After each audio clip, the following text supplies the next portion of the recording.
සුබ දවසක් සියලු දෙනාට. අපි පහුගිය වීඩියෝස් වලදී ඔයගොල්ලොත් එක්ක සාකච්ඡා කරා බවුවන්ට පණු බෙහෙත් දීම සම්බන්ධව සහ බවුවන්ට එන්නත්කරණය සම්බන්ධව. විශේෂයෙන් අපි එන්නත්කරණයේදී ඔයගොල්ලන්ට කතා කරා බවුවන්ට ලබා දෙන ප්‍රධාන එන්නත් වර්ග තුනක් සම්බන්ධව. ජල බීතිකාව එන්නත, පාවෝ එන්නත සහ DHL. ඒ කියන්නේ ඩිස්ටෙම්පර් හෙපටයිටිස් සහ ලෙප්ටෝස්පයිරා කියන එම වෛරස් සහ බැක්ටීරියා වලට අදාළ කරන එන්නත් වර්ග. මම අද ඔයගොල්ලන්ට කතා කරන්න බලාපොරොත්තු වෙනවා එයින් ප්‍රධාන මාතෘකාවක් වශයෙන් පාවෝ වෛරසය සම්බන්ධව ඔයගොල්ලෝ දැනගත යුතු කාරණා කිහිපයක්.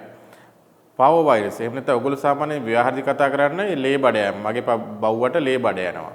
මෙන්න මේක සම්බන්ධව අපි විස්තරාත්මකව ඔයගොල්ලොත් එක්ක කතා කරමු. පාවෝ වෛරස් ඩයරියා නැත්නම් ලේ බඩ යාම, ලේ අතිසාරය. මේකේ අපි අද කතා කරමු මේකේ රෝග ලක්ෂණ මොනවද? ඊට පස්සේ ඇඟ ඇතුළේදී මේ වෛරසය කොහොමද ක්‍රියාත්මක වෙන්නේ? ඊට පස්සේ මේක හැදෙන්නේ නැතුව අපි එයාව බේර ගන්න තියෙන ප්‍රිවෙන්ෂන් මෙතඩ් මොනවද අපි එයාට අනුගමනය කරන්න ඕන ක්‍රියාකලාප සහ වෛරසය බෝ වෙන එක වළක්ව ගන්න අපි මොනවද කරන්න ඕන කියන සීලුම් දේ අපි අද පොඩි සාකච්ඡාවක් කරමු. බව් හදන ඔයාලට පැහැදිලි වෙන දේ සම්බන්ධව විතරක් අපි කතා කරමු. ඔයාලා දකින්න ප්‍රධානම ලක්ෂණය තමයි බඩේලී යනවා ලේ මිශ්‍රිතව. මිශ්‍රව බඩේලී යාම. ඒක තමයි ප්‍රධාන රෝග ලක්ෂණයක්.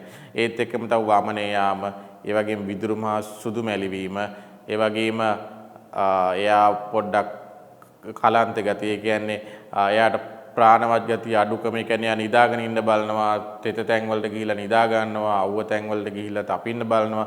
ඒ වගේ දේවල් තමයි ප්‍රධාන වශයෙන් ඕගොල්ලන්ට පේන රෝග ලක්ෂණ විදිහට තියෙන්නේ. මේක ප්‍රධාන වශයෙන්ම වැළඳෙන වයස ගත්තාම සාමාන්‍යයෙන් සති 6 ඉඳන් මාස 6 වගේ කාල සීමාවක් වල ඉන්න පැටවුන්ට මේ රෝගය වැළඳීමේ සම්භාවිතාවය වැඩි.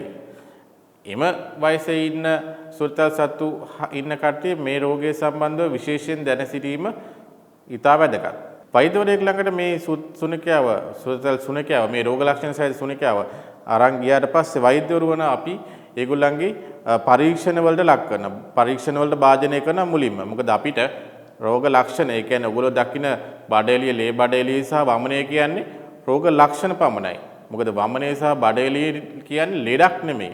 එතකොට ඔය රෝග ලක්ෂණ අනුව මෙයාට පාවොද තියෙන්නේ කියලා අපිට දැනගන්න පුළුවන් පරීක්ෂණ තියෙනවා. ෆුල් බ්ලඩ් කවුන්ට් එක චෙක් කරනවා, අපි ඒකේ බ්ලඩ් පික්චර් එක බලනවා. ඒ වගේ මෙයාගේ මල පහ සාම්පල් චෙක් කරනවා. ඒකේ අපි ඇන්ටිජන් ටෙස්ට් තියෙනවා. දැන් වර්තමානයේ ගොඩක් පරීක්ෂණ ඒ වෙනුවෙන් තියෙනවා. PCR කරනවා අපි. ඒ වගේ ගොඩක් පරීක්ෂණ තියෙනවා අපිට වෛරස් එක අඳුනා ගන්න. වෛරස් එක අඳුරගත්තට පස්සේ තමයි අපි ඒ ඔයගොල්ලන්ට බවුපැටියට ප්‍රතිකාර පටන් ගන්නෙ. ප්‍රධාන වශයෙන් මෙහිදී අපි දකින දෙයක් තමයි එයාගේ තියෙන අර ඩිහයිඩ්‍රේෂන්. ඒ කියන්නේ විචලනය. විචලන තත්ත්වයට මූලික වශයෙන් ප්‍රතිකාර අපි යාට IV සේලයින්, ඒ වගේම ග්ලූකෝස්, ඒ වගේම අවශ්‍ය කරන පෝෂණ ඒක අපි නහර වලට ලබා දීම මූලික වශයෙන් සිදු කරනු ලබනවා.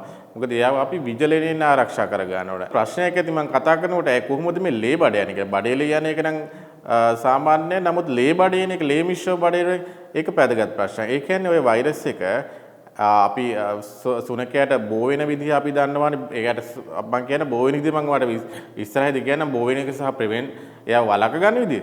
මම කියන වෛරස් එක ඇඟට ඇතුල් වුණාට පස්සේ මේ වෛරස් එක ඔයාලා දන්නවා අපේ සුනකයාගේ ආහාර මාර්ග පද්ධතිය. ආහාර මාර්ග පද්ධතිය කටින් පටන් අරගෙන ඊට පස්සේ ගලනාලය, උදරය, කුඩාන්ත්‍රය, මහාන්ත්‍රය සහ ගුද මාර්ගයෙන් තමයි මේක කෙලවර වෙන්නේ.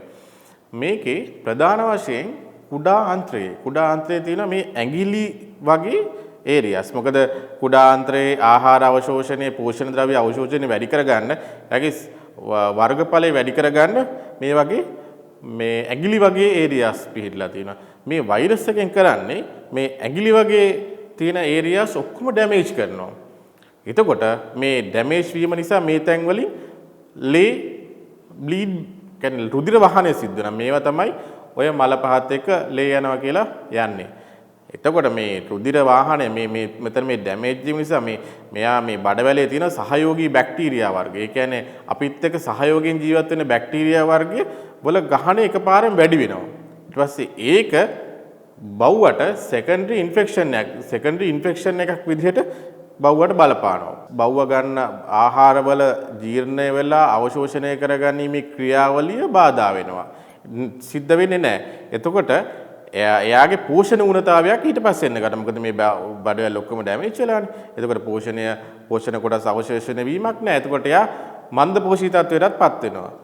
මේවා තමයි වෛරස් එකේ සෙකන්ඩරිව සිද්ධ වෙන ප්‍රධානම ගැටලු. ඒත් එක්කම අපි දන්නවා සමහර පැටවුන්ට මයෝකාඩයිටිස්. ඒ කියන්නේ ඔයාලා කියනවා ડોක්ටර් මේ ලේ බඩ යන එක පටන් ගත්තා එදා රෑ මෙයා මැරුණා. ඒ කියන්නේ සඩන් කොලැප්ස් එකක් ආවා. ඒ කියන්නේ එයාට ඒක මයෝකාඩයිටිස් කියන ඒ කියන්නේ හાર્ට් මසල්ස් වලට බලපාලා මයෝකාඩයිටිස් කියන තත්ත්වයටපත් වෙලා තියෙනවා. මේ ආකාරයෙන් තමයි මේ වෛරස් එකේ ඩැමේජ් එක මේ ඔයගොල්ලෝගේ බව්වට සිද්ධ වෙන්නේ. මේ ඩැමේජ් එක අනුව තමයි වෛද්‍යවරු තීරණය කරන්නේ අපි මොන කොතනින්ද මෙයාගේ ට්‍රීට්මන්ට්ස් පටන් ගන්න ඕනේ. ඒ කියන්නේ ඔයාලා සමහර විට බව්ව අරගෙන ඉන්නේ රෝගී ලක්ෂණ දැකලා පළවෙනි දවසේ වෙන්න පුළුවන්, දෙවෙනි දවසේ වෙන්න පුළුවන්, තුන්වෙනි දවසේ වෙන්න පුළුවන්. එතකොට වෛද්‍යවරු අපි නිගමනය කරනවා මෙයා දැන් මොන වගේ අවස්ථාවකද ඉන්නේ. පළවෙනි දවසේ අවස්ථාවක්ද ඒ නිසා 3-4ද සාමාන්‍යයෙන් අපි දැකලා තියෙනවා දවස් 4-5 වෛරසය හැදිලා 4 වෙනි නිසා 5 වෙනි දවසේ කියන්නේ එයාගේ ඒක ටිකක් තීව්‍ර අවධිය. ඒ දවස් 5න් පස්සේ තමයි එයා වෛරස් එකට එයාගේ ඇඟ ඇතුලෙන් ප්‍රතිශක්තිය හදාගෙන එයා ඒකට වරද දෙන්න පටන් ගන්න. එතකොට අපි තීරණය කරනවා මේගොල්ලන්ගේ ප්‍රතිජීවක ඖෂධ මොන වගේ වරින්ද අපි පටන් ගන්න ඕනේ. මෙයාට දෙන සපෝටිව් ට්‍රීට්මන්ට්, ඒ කියන්නේ සේලයින්, ග්ලූකෝස් දෙන්න ඕන මොන වගේ ප්‍රමාණ වලින්ද. ඊට පස්සේ මෙයාට අවශ්‍ය කරන පෝෂණය කොහොමද අපි සේලයින් හරහා ලබා දෙන්නේ. මේ හැම දෙයක්ම තීරණය කරන්නේ ඒ සතා අපි ළඟට ඔයාලා අරන්ගෙන ස්ටේජ් එක අනුව තමයි. අපි බලමු දැන් කොහොමද මේක බෝ වෙන්නේ කියලා සතෙකුෙන් සතෙකුට. ප්‍රධාන වශයෙන්ම මේක බෝ වෙන්නේ මේ වෛරස හැදිච්ච සතෙක්ගෙන් මලපා හරහා මේ වෛරසය එළියට පිටත් වෙනවා. ඔයාලා හිතන්න වෛරසය හැදිලා හොඳ වෙච්ච සතෙක්ගෙන් පවත් දින කිහිපයක් යනකම් එයාගේ මලපහ සමග මේ වෛරස පිටවීමේ chance එක තියෙනවා. එතකොට ඔයාලා ඒ ගෙදර බව්වා ඉන්නවා. ඔයාලා හිතනවා අපේ බව්වා එළියට යන්නෙත් නැහැ. හැබැයි මෙයාට පාව හැදිලා. ඔයාට ගැටලුවක්. ඒක ගැටලුවක් වෙන්න විදිහක් නැහැ. මොකද බව්වා එළියට යන්නේ නැතුණාට ඔයාලා එළියට යනවා. එතකොට ඔයාලා සමහරට යන ස්ථානයේ කොහෙන් හරි ඒ වෛරස් එකේ තියෙන දේහන ඒ ඔයගොල්ලන්ගේ ඇඳුමක දැවටෙන්න පුළුවන්, සෙරෙප් වල දැවටෙන්න පුළුවන්. සමහරට ඔයාලා පාරේ බල්ලෙක් හුරුතල් කරනවා. ඔයාලගේ ඉතිහාසය දන්නේ නැහැ. එයාට පාව හැදිලා තියෙන කෙනෙක්ද දන්නේ නැහැ. ඒතකොට එයාගේ මාර්ගයෙන් ඔයාගේ අත්වලට, ඇඳුම් වලට, සෙරෙප්පු වලට විස බීජ තැවරෙන්න පුළුවන්. ඔයා ගෙදර ගියපු ගමන්ම කරන්නේ ඔයාගේ බව්වෝ ඇවිල්ලා ඔයාව ඉව කරනවා, ලෙව කනවා, ආදරය කරනවා. එතකොට ඔයා ගෙනාපු වෛරස් ටික ඔයාගේ බව්වට දෙනවා. අන්න එහෙම තමයි ප්‍රධාන වශයෙන්ම මේ රෝගය ඔයාගේ ගෙදර බව්ව වැළඳ ගන්න. ඊට පස්සේ ඔයාලා ඒ වගේම තමයි සමහර විට සත්තුන් ෂෙල්ටර්ස් වලට යනවා. ඊට පස්සේ සත්තුන් බෙහෙත් කරන ස්පිරිතාල වලට යනවා, පෙට් ෂොප් වලට යනවා. මේ ඒරියාස් වල සාමාන්‍යයෙන් මේ වෛරස් එක ගැවසිච්ච පිරිස ඊමේ තියෙන සම්භාවිතතාවය වැඩි. එතකොට ඒ ස්ථානයකට ගිහිල්ලා ඔයගොල්ලෝ ගෙදර ආවට පස්සේ ඔයගොල්ලෝ සුනකයෙක් ඉන්නවා නම් ඔයාලා පරිස්සම් වෙන්න ඕනේ. එයාට සෙරෙප්පු දෙක ලෙව කන්න දෙන්න එපා. ඔයාලගේ ඇඳුම් ලෙව කන්න දෙන්න එපා. ඒ වගේ පරිස්සම් කරගත්තොත් ඔයාගේ සුරතලාට මේ වෛරසය වැළඳීමේ තියෙන chance එක ඔයාලා ගොඩාක්ම අවම කරනවා. අපි අවසාන වශයෙන් කතා කරමු. ඔයාලා බව් පැටියෙක් ගන්නකොට මේ පාවෝ එන්නත විදපු එක ඩෝස් එකක්. සාමාන්‍යයෙන් අපි පාවෝ එන්නත් 4ක් වගේ මුල් මාස 4 කාල සීමාව තුළ 3ක් හෝ 4ක් ඒ ප්‍රදේශයේ සහ කාලයේ ඒ සතාගේ වයස අනුව තියෙන වෙන දෙයක් අපි එන්නත් කරනවා. ඔයාලා බලන්න ඕනේ එයාට ඔයගොල්ලෝ බව්වෙක් මිලදී ගන්නකොට මෙයාට පාවයක විදලා තියෙන කියලා බලනවා නම් ඉතාලත් හොඳයි. ඒ වගේම තමයි බව් පැටියා අම්මගෙන් කොච්චර ප්‍රමාණයක් කිරි බීලා තියෙනවද, කොච්චර කාලයක් සාමාන්‍යයෙන් සති 8ක් වගේ මව් කිරි දෙන්න පුළුවන් නම් එතකොට අම්මාගේ හරහා පැටියට ප්‍රතිදේහ ලැබෙනවා. අම්මා හොඳට වැක්සින් කරලාද කියලාත් බලන්න ඕනේ. අපි පැටියා ගන්නකොට පැටියා සහ මව දෙදෙනාම වැක්සිනේට් කරලා නම් ඒ කියන්නේ පාව සඳහා එන්නත් කළා නම් ඔයාගේ බව්වා ගොඩක් ආරක්ෂිතයි.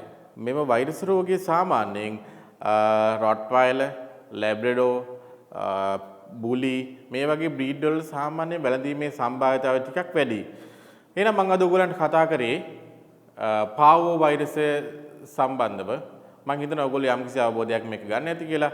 මෙවැනි දැනුම පිරි වැඩසටහන් අපි ඉදිරියට කරගෙන යනවා. ඔයගොල්ලෝ ඒ සඳහා අපේ YouTube channel එක subscribe කරලා තියාගන්න. බොහොම ස්තුතියි.